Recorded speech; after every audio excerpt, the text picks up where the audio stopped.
same studies that show that women care more about looks than they say also generally show that men care more about money and status than they say when dating. Oh, interesting. So okay. A man might say to you as a matchmaker, he might say, oh, I don't really care about, let's say he's a very successful man. He might say, oh, I don't really care about her career. She can do whatever. She could be a waitress, blah, blah, blah, blah. As long as she's passionate is the line I get. Yeah, that kind of thing. But then he actually goes on a date with the waitress. And if he's, a CEO or something, or he's, a very high powered lawyer, he might be on that date thinking, fuck, I've got nothing to talk about with this lady. Right. Yep. And he might also, to some extent, especially if he's from, that higher upper echelon of status, he might find himself looking down on her in some ways. And so I would say that men tend to underestimate how much this actually matters. And that's proven by the fact that most men who are educated date women who are educated. Most men who are successful date women who are successful.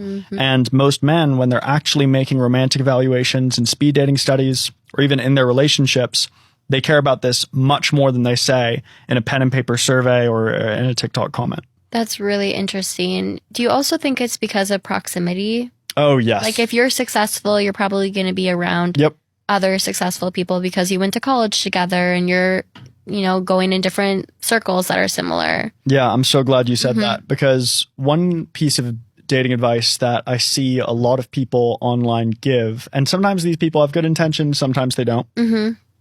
But they'll say, oh, if you're a woman, you've got limited years, right, to find someone. And so you should apportion your time such that you focus on finding a mate versus building a career. Yep. Now, this is debatable advice on its face, right? Because, if you don't find a mate, if that goes poorly, then you've got no mate and no career. But if you go for the, go for the career, you can at least support yourself throughout your life should that not work out. However, on the other end, women generally, on average, don't want to date just anybody. And if the reality is, and this is the reality, by the way, from an empirical perspective, if the reality is that richer women tend to end up with richer husbands, and if the reality is that more educated women tend to end up with more educated husbands, and you're a young woman and you want to date a man who's educated and has money, right? You want to date a high status man. Well, the only way to access those men is to get around them. And the only realistic way to put yourself around them is to get educated and get some money. And that's just a proximity perspective. Right. Never mind that a lot of those men who are in those positions, they might say that they would date down freely, but in practice, they're going to have a lot of difficulty with the cultural mismatch. And also with, again, as we spoke about earlier, they're on the date and they think it's fine because she's very beautiful and passionate or whatever. And then they start talking and they realize she doesn't understand their lifestyle, their background whatsoever. And there's a total mismatch. And that's why we see that people mate quite assortively on those traits, proximity and shared interests.